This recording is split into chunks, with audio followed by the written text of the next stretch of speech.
Okay, so today is day 2 of New Brunswick, and right now I'm at Hopewell Rocks as well.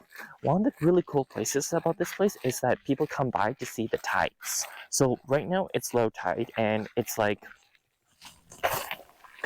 8:18 so far. So pretty soon we'll be like exploring the low tides. But then later, like the tide will be coming in, and we'll be able to see the tide rushing in as well.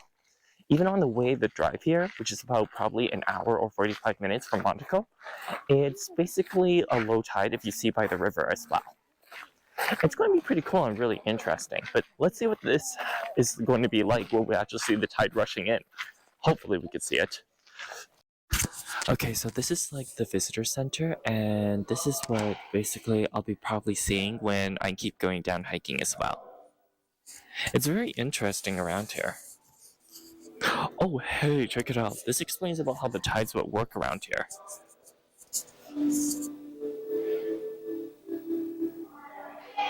So this would be like the low tide, the medium tide, and this would be the high tide. And basically, I'll be doing the canoeing here.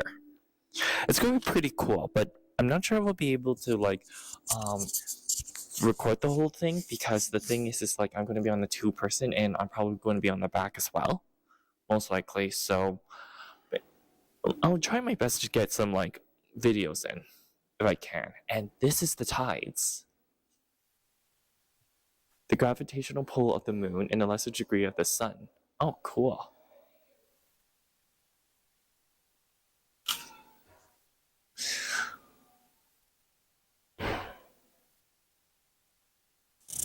Hey, there's a legend about the tides.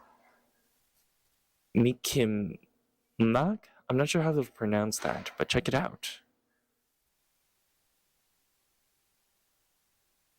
You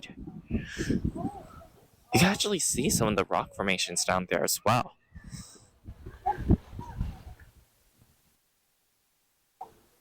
Besides, in there's like this forest trail that you can take to go down this way, or you can even take the shuttle bus down this way as well.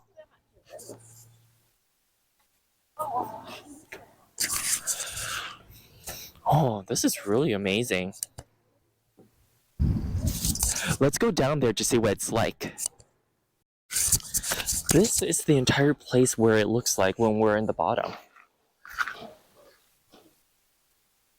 Oh, it's really cool. And over here is where you can actually get down as well, or go back up.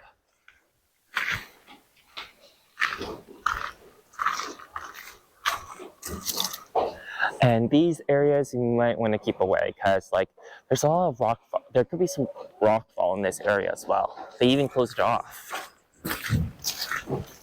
Oh wow. Oh, tide's amazing. I wonder what it's going to be like when the tide comes rushing in all of a sudden.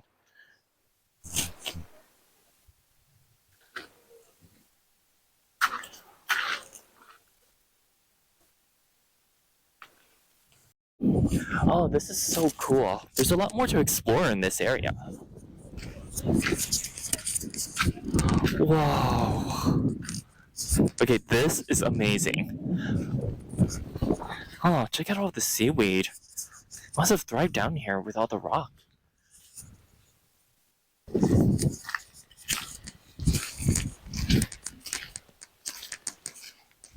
Actually, there's a lot of seaweed and moss on this thing as well.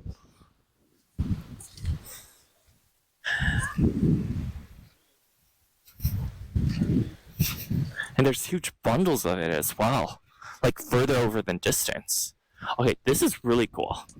But I have probably about an hour before the tide starts rolling in. And when it does, it's better if I'm up there and basically not down here in case the tide rushes in.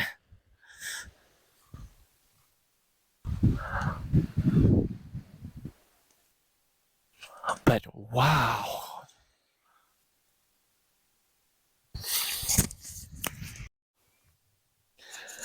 Okay, recap. So basically, this whole place has been interesting, and there's been a lot of places to explore. There's like miles and miles of this trail, which I went through these 2 little rocks, but I think you can also go around as well. But I'm not how far you can reach into the water. And there's a lot more to explore as well.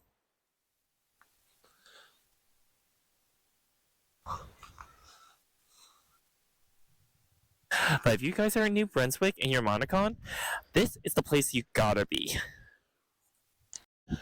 Well, at this point, I'm back on the viewing progress as well. Viewing platform, and just checking out the tide. But I guess it's just going to be a little bit of a while. So, maybe panicking the tides coming in may not exactly have been her best idea. Okay, so right now it's about 10:38 and the tide is slowly making its way up here as well. I'm not sure if you guys can see, but check out some of the seaweed. It's already floating in some of the sea, so over time it's going to slowly come up here and cover this entire area. And that's where we get to the kayaks. Because once we hit the kayaks, we're going to be like kayaking into this area. I'm not sure if you guys will be able to see it because I just brought my wrist strap, that kind of stuff. But I guess I'll give it a try. But right now, we're just going to look at a few more areas and we'll probably have lunch and I'll get my kayak stuff ready to go. Okay, so here's the plan so far. So right now I'm here and I'm taking this orange path. There's about 3 lookout points that I'm going to go to, so it looks like we'll try to get to each of these lookout points while I get there, go for lunch, grab my bag, and head back for the kayaking trip as well. Okay, let's go. Okay, so from the trail up there, this is one of the lookout points according to the map. Big Cove. Big Cove.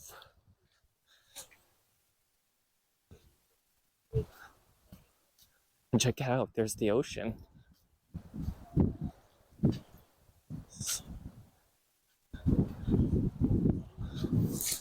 And behind these trees over there, you can see some more of the beach area.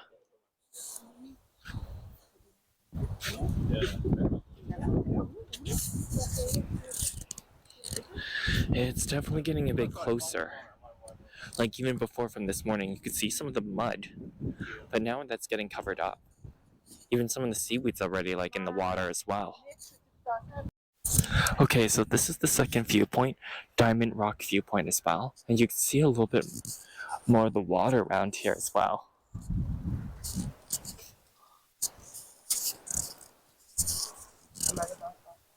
Okay, not exactly close to the beach yet, but it is still coming. This is the last viewpoint here, Eastern Flats. This is kind of amazing. And even the tide's still working its way in. I mean, pretty soon this whole area will be covered with water. Alright, so right now I'm having lunch and this is like what we're having. I'm gonna need my strength for kayaking as well. But everything looks good. I do like the poutine though. I think this is like a seafood chowder that they use. So, after lunch, it was time for the kayaking experience. A wonderful experience that I like to remember. I've been kayaking before, but not out of sea, and it was a really interesting experience. From there, you can see the rocks up close from when we were in high tide. And it almost felt like a different world.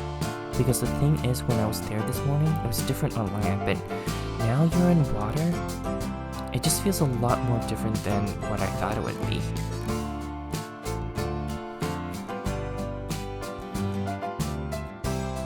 It's still hard to believe that I was on that metal concrete structure, looking down onto the sea. Now I'm in the sea and I'm looking up there, but seeing the rocks was an experience.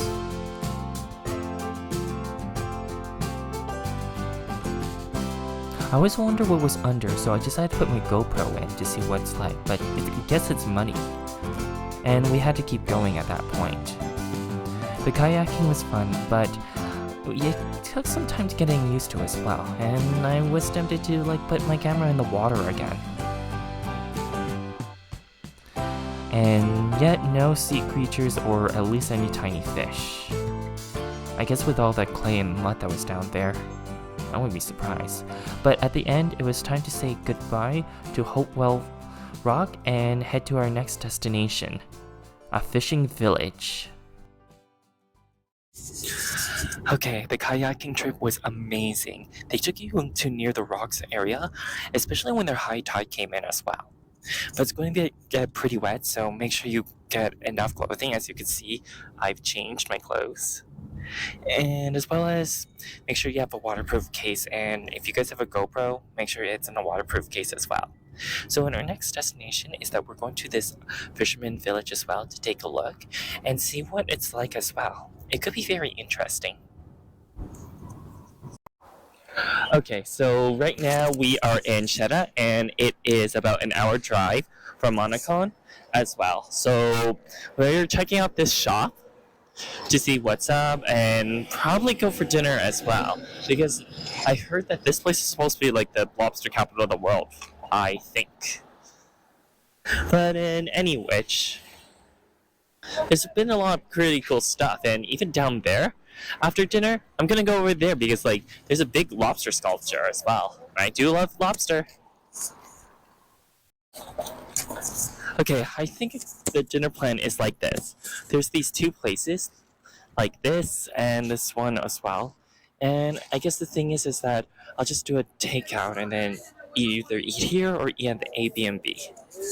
I'm not sure, but I'm definitely going to do a lobster roll. Oh, man. Okay, so we're still in the Sheraton, and basically over here there is this giant lobster statue. I still don't remember it when I was 8, though, or the last time, but it kind of feels nice to remember this kind of stuff, like being in the Maritime Coast, as well as I don't remember any of the towns over there as well, or buildings, but they do contain some like shops and some restaurants as well. But this is where the action happens. I guess a lot of people come by just to take a picture of this thing. Well, there's no doubt about it. This is the giant lobster.